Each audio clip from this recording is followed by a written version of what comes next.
오늘은 30절에서 34절까지 한번 보겠습니다. 그러니까 지금 우리가 그 사람들이 말하기를, 바리새인들이 말하기를 우리가 이 사람 예수님은 죄인이다라는 거잖아요. 모세에게는 하나님께서 말씀하셨는데 예수님은 도대체 어디서 왔는지 우리가 알지 못하겠다라고 얘기하니까 이렇게 대답하는 겁니다. 이상하다? 이상하다라고 얘기하는 거예요. 재밌지 않습니까? 왜 이상하다 그럴까요? 보십시오. 이 사람이 내 눈을 뜨게 하였는데 당신들은 그가 어디서 왔는지 알지 못한다? 이게 이상하다는 거예요. 왜 그렇습니까? 모세의 제자임을 자처하는 사람들이 바리새인들이 있거든요. 그런데 날 때부터 보지 못했던 자기 자신이 그 예수라는 사람에게 의해서 고침을 받았는데 그분이 어디서 왔는지 알지 못한다라는 것은 이해가 안 된다는 거예요. 왜 그러냐면은 이게 이 눈이 보지 못했던 사람이 눈을 보게 된다는 것은 그 뒤에 보시면 알겠지만은 이거는 역사에 일이 없었던 일이거든요. 보십시오. 바리새인들은 자기들만이 하나님의 뜻을 정확히 알고 있다라고 자처했던 사람들이거든. 자랑하는 사람들이거든요.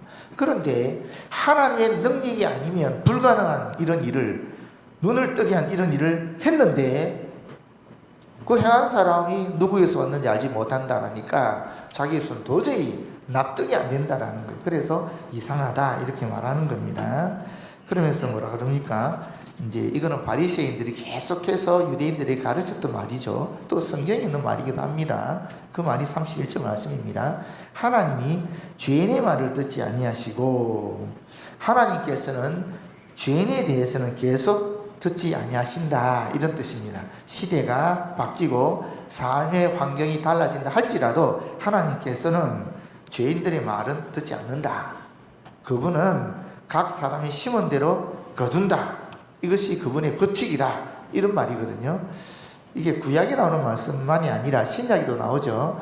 갈라디아서 6장 7절 8절을 보게 되면 스스로 속이지 말라. 하나님은 업신여김을 받지 아니하시니 사람이 무엇을 심든지 그대로 거두리라.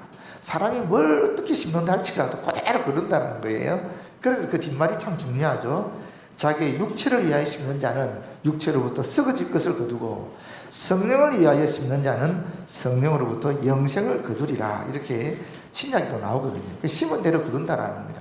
죄인은 하나님께서 그의 말을 듣지 않는다라는 뜻이죠. 시편 66편 18절에 보게 되면 내가 나의 마음에 죄악을 품었더라면 주께서 듣지 아니하시리라 이렇게 말씀하고 있어요. 그러니까 우리 안에 죄가 있으면 하나님께서 듣지 않는다 하는 것은 성경의 말씀이고 신구약 동시에 바리새인들의 가르침이었고 또 경험적으로 그 당시 모든 바리새인들뿐 아니라 유대 백성들이 다 받아들이고 있었던 또 인정하고 있었던 그런 말이라는 것입니다. 그러면서 그 뒤에 붙이는 말이 있죠. 그러면 죄인의 말을 듣지 않고 하나님 어떤 누구의 말을 듣는가? 경건하여 그의 뜻대로 행하는 자의 말을 들으시는 줄 우리가 안다. 우리가 경험적으로 안다. 그렇게 그 당시 모든 사람들이 이걸 받아들였다라는 것입니다.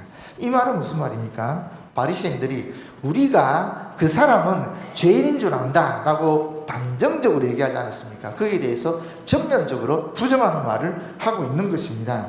또 어떤 바리새인 중에 어떤 사람들이 이런 얘기했죠.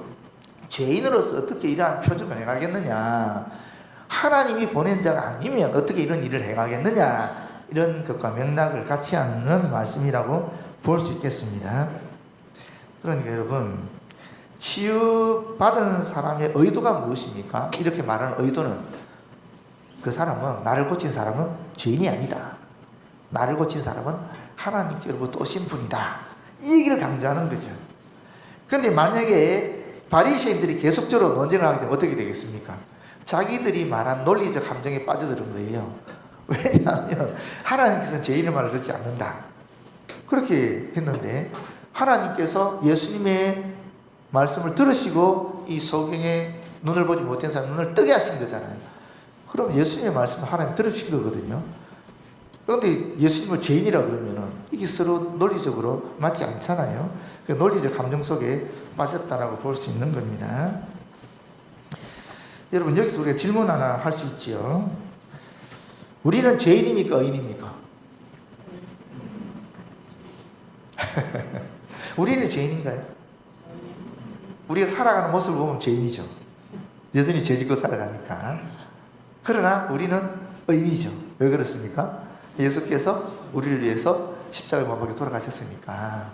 그것 때문에 우리가 의인이에요. 우리가 행위, 우리가 지금 착한 일을 하니까 우리가 의인이 아니고 예수님 때문에 우리가 의인이라는 것이거든요. 또 믿음 때문에.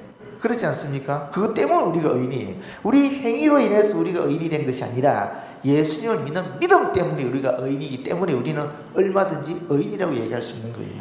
지금도 의인이라고 얘기할 수 있는 거예요.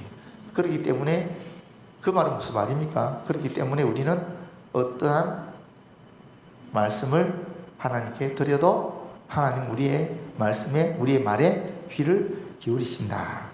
이런 말입니다. 사실 예수께서 하나님 아버지께 돌아가심으로 말미암아 제자들의 삶에 나타난 획기적인 변화가 있습니다. 그게 뭘까요? 다 알잖아요. 끊어졌던 아버지 하나님과 우리 관계를 잇게 된 거죠. 하나님과 직접적으로 교통하게 된 겁니다. 그전에는 구약시대는 그렇게 못했습니다. 구약시대는 하나님과 연결되려고 하면 이 죄를 해결해야 됐거든요. 이 죄를 해결하기 위해서 뭐 했습니까? 죄 지었을 때마다 가서 성전에서 제사를 드린 거예요. 내가 도둑질 한번 했다. 그러면 그 도둑질에 상응하는 제사를 한번 해야 되는 거예요. 다음에 또 내가 뭐 다른 죄를 저지르면 또 그 죄를 갚기 위해서 또 제사를 드려야 되는 거예요. 계속 그렇게 해야 되는 거죠. 그리고 또 하나님이 특별히 선택한 선지자 같은 사람들, 그런 사람들에게만 하나님의 영을 보내주셔서 하나님의 영에 감동하심을 말미암아 하나님의 말씀을 할 수 있었거든요. 또는 하나님과 직접적으로 교통이 가능했는데 예수님이 십자가에 못 박혀 돌아가시고 성천하시면서 그때부터 성전 휘장의 장막 위에서 다리를 찢어져서 하나님과 우리 간에 직접적인 교통이 가능하게 만들었잖아요. 그러니까 이제부터는 예수님의 이름으로 무엇을 구하든지 간에 다 하나님과 직접적으로 연결되어 있으니까 예수를 통해서 그분으로 직접적으로 우리가 다 받을 수 있게 된 거예요. 그게 성경에 많이 나옵니다. 요한복음 14장 14절에 보게 되면 내 이름으로 무엇이든지 내게 구하면 내가 행하리라. 누구의 말입니까? 예수님의 말씀입니다. 스스로 하신 말씀입니다. 또 요한복음 16장 23절에 똑같이 얘기합니다. 그날에는 너희가 아무것도 내게 묻지 아니하리라.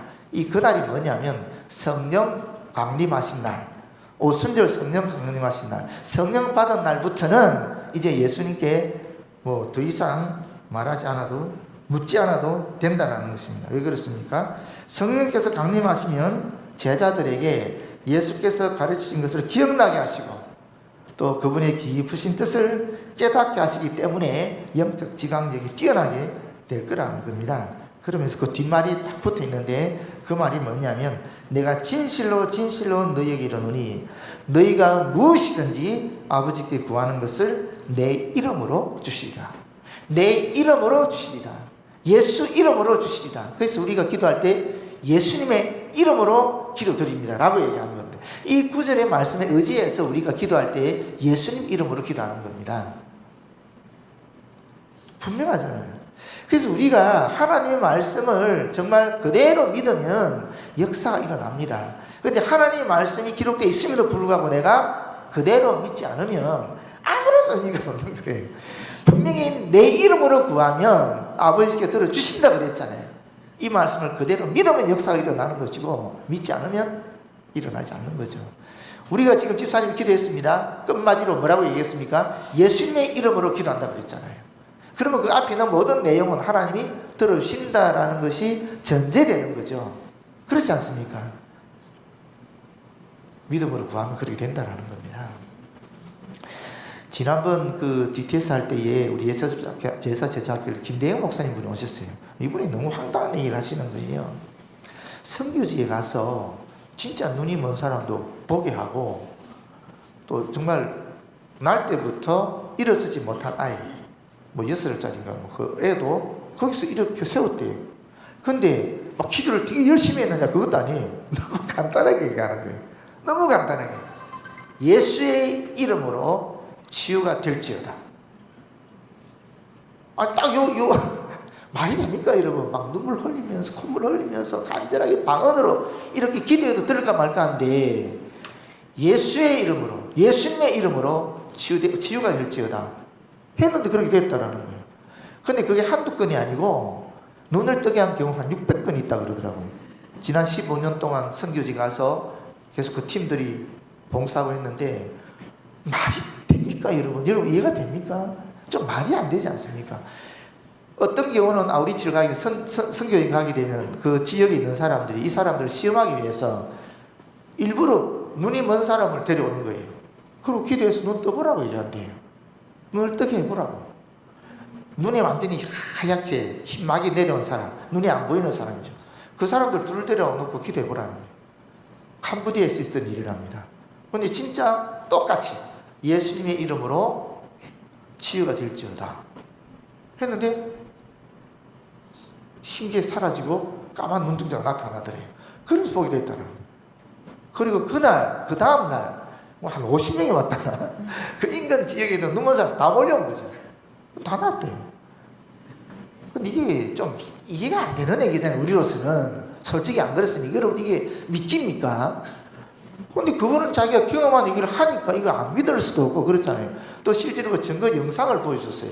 그 깐난이 6살짜리 애가 실제로 걸어가는 모습. 그걸 보여주더라고요. 근데 이걸 참 이상하죠. 하나님 역사는 지금도 일어나는데, 선교지 현장에는 일어나는데 왜 우리 눈에는 안 보일까? 이상하죠. 왜 그렇습니까?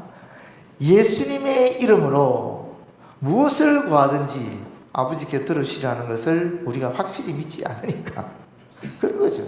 사실 그런 건 아니겠어요? 지금도 세상 도처에는, 세계 도처에서 특히 선교지에는 이런 놀라운 하나님 역사가 일어나고 있거든요. 여러분 스스로에게 기도하십시오. 예수님의 이름으로 치유될지어다. 예수님의 이름으로 치유될지어다. 실제로 저도 그랬어요. 실제로 제가 지지난주 한 열흘 동안 계속 어지러운 거예요. 뭐 일어나면 피 돌고, 와 이거 정말 불안하더라고요. 이거 뇌경색 오나 막 걱정이 되고 사실 그랬었어요. 근데 그때 그 말씀이 기억나서 계속 저도 예수님의 이름으로 치유될지어다 그랬거든요. 근데 점점 좋아지더라고요. 근데 이제 이런 또 의심이 드는 거죠. 이게 진짜 시간이 지나서 좋아진 거 아니야? 진짜 이게 내가 이렇게 예수 이름으로 기도해서 좋아졌을까? 시간이 지나서 또는 제처가 오일로 등 마사지를 해줬거든요. 그것 때문에 좋아진 게 아닐까? 저도 그런 의심이 들기는 하지만 근데 좋아졌어요. 진짜 제가 힘들었거든요. 한 열흘 정도 그런 일이 있더라고요. 진짜 차를 타고 하니 겁나더라고요. 근데 정말 신기하게 지금 괜찮아요. 그러니까 이걸 참 안 믿을 수도 없고 믿을 수도 없고 목사가 이런 말을 하니까 참 죄송하긴 하지만 근데 정말 하나님 말씀 그대로 믿으면 역사는 일어나게 돼 있는 겁니다. 근데 그런데도 불구하고 나는 믿은 것 같은데 그래도 역사가 일어나지 않는다고 왜 그렇겠습니까? 모르죠 뭐. 어떻게 알겠습니까? 하나님의 더 놀라우신 뜻이 있겠지요. 그렇지요. 그러나 그건 하나님 하실 일이고 내가 할 일은 뭡니까? 내가 할 일은 무조건 믿고 기도하는 겁니다. 예수 이름으로 구하면 아버지께 들으신다 그랬으니까 이 말씀을 믿고 그는 나는 내가 할 일을 하는 거죠. 믿고 구하는 거죠. 그리고는 주님은 주님 하시는 일을 하시도록 맡기는 거죠. 그게 믿음 아니겠습니까? 그렇지 않습니까? 성경에 보면 예수님의 이름으로 주시는데 무엇을 주실까? 몇 번 주실까? 계속해서 주신다라고 얘기하고 있고 정확하게 무엇을 주신다고 약속한 것이 뭐냐면 첫 번째가 지혜예요. 야고보 1장 5절에 보면 너희 중에 누구든지 지혜가 부족하거든 모든 사람에게 후히 주시고 꾸짖지 아니하시는 하나님께 구하라. 그리하면 주시리라. 주신다 그랬잖아요. 두 번째가 능력입니다. 빌립보 4장 13절에 내게 능력 주신 자 안에서 내가 모든 것을 할 수 있다. 능력을 주신다 그랬잖아요. 능력을 구하는 거죠. 세 번째는 우리가 너무나 잘 아는 말씀 마태복음 6장 11절 일용할 양식을 주신다 그랬잖아요. 일용할 양식을 주신대요. 일용할 양식 달라고 구해야 되는 거죠. 조지 뮬러 이야기 아시죠 여러분? 조지 뮬러라는 분이 고아원 하시면서 기도를 2만 건인가 막 했던 정확히 잘 기억 안 납니다만 숫자는 엄청나게 많은 기도를 하셨는데 그거 다 들으셨다고 그러거든요. 진짜 그분 말이 하면. 제가 지난 주일에 시흥교회 갔었어요. 그 시니어 모임에 설교해달라고 해서 잠깐 갔다 왔는데 그 목사님 방에 당에서 들어가니까 사진이 하나 있는데 조지 뮬러의 책상이에요. 근데 그 희한한 게 하나 있어요. 그게 뭐냐니까 서랍이 보통 앉는 사람 쪽에 있어야 되잖아요. 근데 서랍이 이렇게 여러분 보는 쪽에 다 서랍이 있는 거예요. 왜 그러냐니까 이분들이 기도하고 나면 후원하는 분도 있을 거 아니에요. 그럼 그 후원했던 그 지원금이 어떻게 써야 되는지 그걸 얼마든지 확인해서 보라고 영수 처리된 것을 그 서류를 넣어놓은 거예요.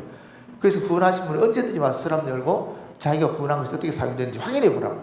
그래서 서랍이 손님 쪽으로 열려 있는 거예요. 그만큼 이분은 하여튼 기도하면 다 응답해 주시는 그런 확신이 있었고 또 그것 때문에 고아들을 도왔다라고 얘기하고 있어요. 이런 증거들은 교회 역사 속에 너무나 많거든요, 사실.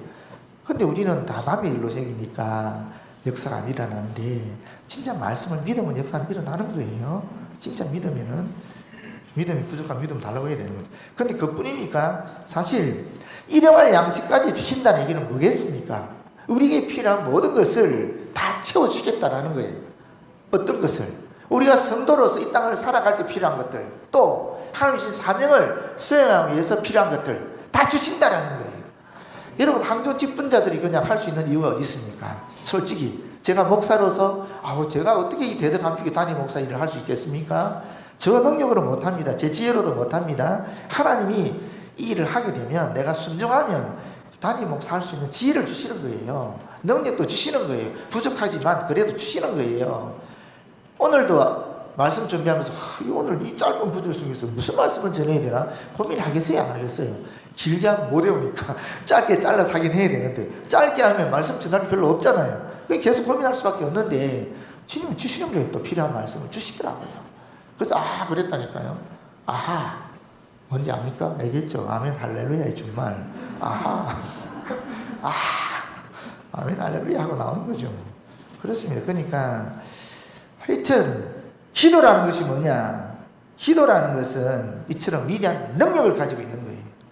그런데 기도하지 않거나 기도를 소홀히 하게 되면 어떻게 됩니까? 우리는 이 하나님 주신 이 엄청난 능력을 활용하지 못하는 거예요. 너무 안타까운 일 아닙니까? 활용하지 못하는 거예요. 그래서 우리는 기도해야 됩니다. 진짜 기도해야 됩니다. 새벽 기도도 하셔야 되고 골방 기도도 하셔야 되고 특별 기도도 하셔야 되고 시간을 정해가는 기도도 하셔야 되고 수시로 기도하셔야 되고 생각날 때마다 하셔야 되는 거죠. 하셔야 되는 겁니다. 기도는 안 하면 손해예요. 너무너무 손해예요. 왜 안 합니까? 당연히 해야 되는 거지. 엄청난 것을 우리가 경험하고 받을 수 있는데 안 하는 것은 바보죠. 진짜 그건 바보죠. 32절에 창세 이후로 세계가 시작된 이후로 맹인으로 난 자의 눈을 뜨게 하였단 말을 듣지 못하였으니 제가 성경을 좀 인터넷으로 뒤져봤어요. 진짜 맹인이 눈 뜬 역사가 없나? 구약이 없어요. 저 좀 놀랬거든요. 왜 없지? 아니 선지자들을 통해서 엄청난 기적들이 있었는데 나병 환자도 낫고 그랬잖아요. 그건 진짜 눈 떴다는 얘기가 없더라고요. 그거 신기했어요. 그런데 사실은 저보다도 구약의 말씀에 더 정통했던 사람들이 누구겠어요? 바리새인들이거든요. 그렇잖아요. 근데 바리새인들이 이 사람의 말에 반박하지 못하는 거예요. 왜? 없었으니까. 그런데 앞으로 눈먼 자들이 보게 될 것이다 하는 예언이 있어요. 그게 몇 군데 나오던데 그 중에 한 가지가 이렇습니다. 이사야 35장 5절인데 그때에 맹인의 눈이 밝을 것이며 못 듣는 사람의 귀가 열릴 것이며 그때가 언제겠어요? 메시아가 오면. 와, 이런 예언이 있는 거예요. 메시아가 오면 그분을 통해서 이게 눈이 먼 사람이 눈을 뜨게 되고 귀가 멀은 사람은 귀가 열리게 된다는, 듣게 된다는 거예요. 그게 그대로 이루어진 거잖아요. 그렇지 않습니까? 그러니까 바리새인들 입장에서는 언쟁을 더할 수가 없는 거예요. 창세 이후로 눈이 멀은 사람이 눈이 뜨게 된 역사가 없는데 앞으로 그분이 오시면 눈이 먼 사람이 다시 보게 될 것이라는 예언은 있는 거예요. 그게 그대로 성취된 거예요. 어떡하겠어요? 이제 논쟁을 하면 할수록 더 헷갈리고 힘들어지는 거예요.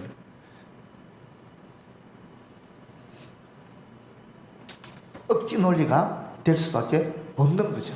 성경은 분명히 그분이 오시면 그때에는 눈이 보지 못하는 사람들이 보게 될 것이라는 게 있으니까.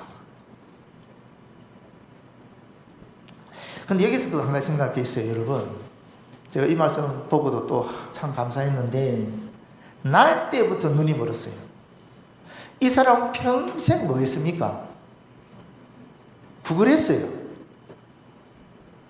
근데 이런 사람이 어떻게 당대 최고의 지성인들이었던 이 바리새인들과 논쟁을 했는데 논리적으로 이겼어요. 이게 어떻게 가능한 겁니까? 저는 문득 이런 생각이 들었어요. 어떻게 이게 가능하지? 말이 안 되잖아요. 지적이든 논쟁하는 대화의 기술이든 뭐 세상적 지식이든 상관이 없이 이 말이 안 되잖아요. 거린이었고 거지였는데 뭐 여기서 뭐 이분이 뭐 공부했던 이런 얘기는 없잖아요. 솔직히 날 때부터 명인이었던 사람이 무슨 공부를 했겠어요. 거린으로 평생을 살았는데. 근데 어떻게 그런 지성인들과 논쟁해서 이길 수 있었을까? 여러분 그 비결이 어디 있다고 보십니까? 그분이 체험했던 것 때문에, 경험 때문에 그럴 수도 있겠죠. 확실히 경험했으니까. 이 경험을 이길 수 있는 건 없잖아요. 이건 내 경험이다. 내가 봤다. 내가 들었다. 내 눈이 떠졌다. 내가 경험했는데 누가 뭐라 그럴 거예요. 아무리 얘기하더라도 내가 지금 안 보다가 보잖아. 이러면 할 말이 없는 거 아닙니까? 그렇잖아요. 그런 게 있죠. 근데 한편으로 이런 생각이 들더라고요. 성경에 있어요. 요한복음 14장 26절에 보혜사 곧 아버지께서 내 이름을 보내실 성령, 그가 너희에게 모든 것을 가르치고 내가 너희에게 말한 모든 것을 생각나게 하리라. 또 마태복음 10장 18절 20절에 또 너희가 나로 말미암아 총독들과 임금들 앞에 끌려가리니 이는 그들과 이방인들에게 증거가 되게 하려 하심이라. 우리가 끌려가는 이유는 그들에게, 이것도 놀랍죠? 그들에게, 재판관들에게, 그리고 믿지 않는 자들에게 우리가 증거가 되기 위해서 끌려간다라는 거예요. 그러면서 그 뒷말이 너희를 넘겨줄 때 어떻게 또는 무엇을 말할까 염려하지 말라. 그때에 너희에게 할 말을 주시리니. 이 말이 저는 좋았어요. 할 말을 주시리니. 이 사람에게 하나님께서 할 말을 주신 거죠. 저는 그렇게 보여져요. 저는. 그러면서 말하는 이는 너희가 아니라 너희 속에서 말씀하시는 이 곧 너희 아버지의 성령이십니다. 물론 오순절 성령 강림 이후에 이런 역사가 우리에게 일어나긴 하지요. 그런데 이 사람이 지금 자기 경험으로 얘기하는 거긴 하지만 저는 그때 하나님 역사하셨다고 보는 거죠. 우리는 더한 거죠. 그러니 우리는 성령 강림 이후 시대를 살아가는 사람들이니까 우리는 예수를 그리스도로 믿고 있는 사람, 이 사람은 아직까지 예수님을 선지자로 받아들이고 있지 구세주로 받아들이지 않는 상태잖아요. 그럼에도 불구하고 이런 당대의 그런 지식인들과 논쟁을 해서 이겼다라는 소리는 우리는 더하다는 거죠. 우리는 더 할 수 있다는 거예요. 우리는 보혜사 성령께서 강림하신 이후 시대를 살아가는 사람들이기 때문에 또 예수를 그리스도로 확실히 믿고 하나님의 자녀가 되어서 하나님과 직통할 수 있는 그런 연결된 존재이기 때문에 우리는 더 이런 사람들과 논쟁할 때 겁낼 필요가 없다라는 거예요. 겁내지 마시고 어떻게 하라고요? 예수님의 이름으로 구하십시오. 지혜를 달라고.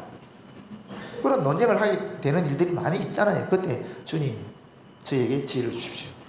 주님 말씀하셨으니까 내가 할 말을 하게 해주십시오 하면 하나님이 반드시 고착한 말을 주실 줄 믿습니다. 저는 그런 경우가 워낙 많기 때문에 뭐 얼마나 제가 논쟁을 많이 했겠어요. 어릴 때부터 저는 초등학교 때는 아니고 고등학교 때 진짜 논쟁을 많이 했거든요. 우리 반에 예수 믿는 사람은 대여섯 명이고 나머지 한 55명에서 60명 가까이 예수를 안 믿었으니까 진짜 논쟁을 많이 했어요. 왜 나한테만 달라붙는지 모르겠어요. 이거 믿는 애들 몇 명 있었거든요. 근데 나한테만 오더라고 다. 하여튼 근데 그때 굉장히 논쟁을 많이 했는데 죄송합니다 교만해서 진 적이 없는 것 같아요. 근데 왜 그랬냐면 그때 제 안에 그런 믿음이 있었어요. 주께서 지혜를 주실 것이다. 그런 논쟁할 때 주님 이러면 또 꼭 이상한 그런 말이 탁탁탁 튀어나오더라고요. 너무 신기한 일을 많이 경험했죠.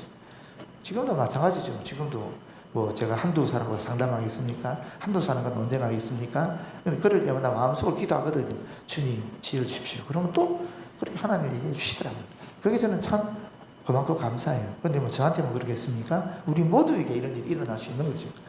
예수께서 예수의 이름으로 구하면 안 구하니까 내가 가진 지식으로 내가 가진 경험으로 얘기하니까 이게 논쟁이 되고 사실 싸움이 되죠. 근데 우리가 기도하면서 주님으로 구하면 그게 가장 적확한 그런 말씀을 주십니다. 이 사람이 하나님께로부터 오지 아니하였으면 아무 일도 할 수 없으리이다. 만일 당신들의 주장대로 이 사람이 하나님께로부터 오지 않았다면 그가 행한 놀라운 일들을 어떻게 설명을 하겠느냐, 이렇게 대묻고 있는 거죠. 그러니까 이분은 일찍이 예수님에 대한 신뢰를 가지고 있었던 것 같아요. 뭐 얘기를 들었던 게 있었던 것 같아요. 그리고 또 직접 이제 예수님 때문에 이제 눈이 밝게 되니까 이런 신뢰가 점점 더 깊어지고 있는 단계가 되고 있는 것을 우리가 볼 수 있는 거죠. 기독교를 비방하는 그런 많은 사람들에 대해서 우리가 어떻게 대처해야 될 것인가 하는 것도 여기서 우리가 확실히 알 수 있습니다. 왜냐하면 예수님께서 행하신 일 그 자체가 예수님께서 어디서 왔는지를 설명해 주는 거잖아요. 이 사람 논리에 의하면 하나님께로 오지 아니하였으면 그 일을 못한다라는 거예요. 하나님께로 왔으니까 그 일을 하셨다는 거예요. 다시 말하면 거꾸로 얘기하면 내가 눈이 밝아진 것은 그분 때문에 밝아진 건데 그게 가능한 이유는 이분이 하나님으로부터 왔기 때문에 이 일을 할 수 있지 않았느냐라는 거거든요. 결국 그분이 하신 일이 하나님께로부터 오신 것을 증명한다라는 얘기잖아요. 그렇지 않습니까? 우리도 마찬가지 믿지 않는 자들에게 우리가 예수께서 그리스도이심을 증거할 수 있는 가장 간단한 방법은 뭡니까? 내 삶을 보여주는 거예요. 내 삶을 보여주는 거예요. 내가 행한 일을 보여주는 거예요. 그렇지 않습니까? 내 삶이 뭡니까? 우리의 삶 그냥 간단합니다. 임마누엘 하나님 기억하시면 되죠. 하나님께서 우리와 함께 하듯이 우리도 그들과 함께 하면 되는 거거든요. 진심으로 그들이 아파할 때 같이 아파해주고 슬퍼할 때 같이 슬퍼해주고 웃을 때 같이 웃어주고 기뻐할 때 같이 기뻐해주는 것, 그렇지 않습니까? 이게 우선되어야 되겠죠. 이게 임마누엘 아닙니까? 성육신은 하나님께서 인간이 되신 거거든요. 이게 임마누엘이거든요. 하나님이 인간이 되셔서 우리와 함께 하신다는 것을 증명하신 것이, 증거를 보이신 것이 예수님의 성육신 사건인데, 우리 개신교가 갖고 있는 가장 중요한 특징이 뭐냐면 성육신적인 선교, 성육신적인 구제, 성육신적인 교육을 한다는 거예요. 무슨 말이냐면 우리가 성교에 갔을 때에 우리가 예수님처럼 그들과 똑같은 자세로 낮아져서 그들과 함께 동거동락한다라는 걸 얘기하는 거예요. 우리는 부자고 우리는 믿음을 가진 자고 우리는 복음을 전하는 자로서 높은 위치에서 낮은 사람을 대하는 것이 아니라 그들이 위치로 내려가서 똑같이 하나님의 자녀가 되어서 그들에게 전하는, 그게 성육신적인 선교거든요. 구제도 마찬가지입니다. 우리는 부유하니까 가난한 너희들에게 이걸 도와준다 이런 것이 아니죠. 우리도 마음이 가난한 사람들이고 심령이 가난한 사람들이고 우리도 부족하지만 그러나 하나님이 주신 것을 우리가 기뻐 감사하면서 여러분들과 함께 한다는 이런 것이 있어야 되는 거죠. 그럴 때 받는 사람도 기쁘게 받는 거지, 고압적으로 주면 주고 욕도 먹는 거죠. 주고 받는 사람 화를 내게 하고 빈부격차를 말하고 막 이렇게 얘기하는 거죠. 그렇기 때문에 이게 성육신적인 원리거든요. 이게 기독교의 가장 중요한 원리예요. 교육도 그렇습니다. 교사가 어른으로서, 죄송합니다, 애들 말로 꼰대가 되어가지고 가르치는 것이 아니라 아이들 위치에 내려가서 그들의 마음을 이해하고 공감하면서 그들의 말로 어쨌거나 이 말씀이 스며들어갈 수 있도록 그렇게 설득하고 이끄는 게 우리가 교사로서 가르치는 방식이잖아요. 이렇게 돼야 되는 거잖아요. 마찬가지입니다. 여기서 말하는 것은 우리가 믿지 않는 자들에게 어떻게 예수를 그리스도로 증거할 것인가, 우리 삶으로. 그런데 그 삶이라는 것이 사실은 같이 울고 같이 웃고 하는 것이죠. 함께 하는 겁니다. 그리고 또 중요한 게 하나 있죠. 그게 뭐겠습니까, 여러분? 저는 그렇게 생각해요. 이게 종종 제가 말씀드리는 겁니다만, 믿지 않는 자들이 우리를 보고 감동하는 그 이유는 자기들과 다를 때 그런 거거든요. 자기가 다를 때. 믿지 않는 자들도 공감력이 뛰어나신 분들은 함께 웃고 하잖아요. 근데 그들이 하지 못하는 걸 우리가 해야 되는데, 그게 뭐냐면 제가 볼 때는 위기 속에 있을 때 우리의 대처가 달라야 되는 거죠. 내가 망했을 때라든지 아팠을 때라든지 또 사랑하는 사람이 죽었을 때라든지 뭐 실패를 경험했을 그때 불안하거나 공포 속에 들어가는 것이 아니라 오히려 예수 그리스도를 말미암은 감사가 내 속에 나오고 또 내 안에 기쁨이 있고 또 내 안에 평화가 있는 그 모습을 보고 이 안 믿는 자들은 사실 감동하는 거거든요. 죽음은 절망이지 않습니까? 다시는 보지 못하는 건데 우리는 아니잖아요. 다시 볼 수 있다. 부활의 소망 가운데 다시 보는 것을 기대하면서 우리의 마음속에 감사와 기쁨과 평화가 있을 때 그때 믿지 않는 자들은 감동하는 거거든요. 그게 우리의 삶으로 드러나야 되는 거죠. 그 삶을 통해서 믿지 않는 자들은 우리의 그 삶을 보고 하나님 살아계시구나. 예수가 정말 대단한 존재구나. 우리를 구원할 수 있는 존재구나 하는 것을 받아들이게 된다는 겁니다. 저는 그게 참 중요하다고 생각해요. 현재 내가 어떻게 살아가고 있는가, 그것을 안 믿는 자들이 보고 있다는 겁니다. 그걸 가지고 우리를 평가하는 거죠. 그걸 가지고 나를 평가하는 것이 아니라 예수님을 평가하는 겁니다. 하나님을 평가하는 겁니다. 그렇기 때문에 우리는 사실 우리 스스로서 있는 존재가 아니죠. 바로 예수 그리스도를 드러나는, 대신하는 또는 드러내는 어쩔 수 없이 그런 존재라는 것입니다. 그들이 대답하여 이르되 내가 온전히 죄 가운데서 나서 우리를 가르치려느냐 하고 이에 쫓아내어 보내니라. 쫓아내어 보냈다. 출교했다라는 겁니다. 이게 뭐 출교 그때 말씀드렸잖아요. 근데 아마 한 30일 정도의 짧은 출교였을 가능성이 많다라고 얘기하지만, 근데 보십시오. 논리적으로 먹히지 않을 때 하는 방법이 있죠. 그 무논리로 대응하는 겁니다. 논리적으로 안 되면 무논리로 대응하면 되거든요. 그게 뭡니까? 욕하고 폭력을 행하고 그러는 거죠. 이번에 뭐 대통령 선거 그 TV 토론에도 그런 모습 나오더라고요. 이 논리적으로 안 되면 어리다, 뭐 알지 못해서 그렇다, 뭐 이런 식으로 뭐 해버리더라고요. 근데 사실 그건 사람들이 다 그런 것 같아요. 그 가인이 아벨을 죽이고 난 다음에 하나님이 거기에 말하거든요. 가인아, 네 아우 아벨이 어디 있느냐 그럴 때에 가인이 뭐라 그래요? 내가 어떻게 알겠습니까? 내가 내 동생을 지키는 사람입니까? 막 항변하잖아요. 막 대들잖아요. 그렇지 않습니까? 오히려 화를 내면서. 누가 화를 내야 되는 겁니까? 하나님이 화를 내야 되거든요. 그런데 오히려 가인이 화를 내거든요. 그게 우리 인간의 죄성 속에 있는 거죠. 말이 안 통하면 무논리로 말도 안 되는 방식을 쓰게 되어 있는 겁니다. 지금 이들이 그렇게 하고 있다라는 것입니다. 사실 예수님과 바리새인들 사이에 첨예한 대립의 근원적인 것은 무엇이었느냐면은 처음에 제자들의 입에서 제기된 것이었어요. 이 사람이 누구의 죄 때문에 그랬습니까? 자기의 죄 때문입니까? 부모의 죄 때문입니까? 그랬을 때 예수께서 하신 말씀은 자기의 죄 때문도 아니고 부모의 죄 때문도 아니고 하나님께서 그에게 하시는 일을 나타내고자 하려고 그랬다. 하나님의 영광을 위해서 그랬다. 하나님의 살아계심을 드러내기 위해서 그랬다. 이렇게 얘기하신 거잖아요. 이게 바리새인들하고 달랐거든요. 바리새인들은 맹인으로 난 것은 자기 죄든지 부모의 죄 때문에 그런 거예요. 그렇기 때문에 이건 지옥갈 놈이라는 겁니다. 저주받을 사람이라는 겁니다. 그런데 예수님은 뒤집었거든요. 아니다. 하나님께 영광 돌리기 위해서 그런 것이다. 하나님의 할 일을 위해서 이 땅에 맹인으로 온 것이다. 이렇게 얘기하니까 이게 논리가 깨지고 바리새인들이 지금까지 가르쳤던 모든 그런 가르침 자체가 와야 되는 거기 때문에 바리새인들이 이렇게 대응할 수밖에 없는데 이게 논리적으로 싸움이 안 되니까 결국에는 폭력으로 나오는 거죠. 폭력으로 나오고 무대포로 나오는 거고 그렇게 하는 거죠. 결국 그 결과가 이 사람이 끝나는 게 아니죠. 어떻게 끝납니까? 예수님의 죽으심으로 끝나는 거예요.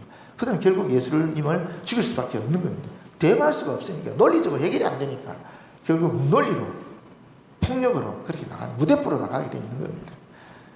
이게 성경에 나오는 얘기가 아니라 오늘 우리 사회 속에도 일어나고 있는 일, 우리 일상에서도 계속 이런 일이 발생하고 있는 거죠.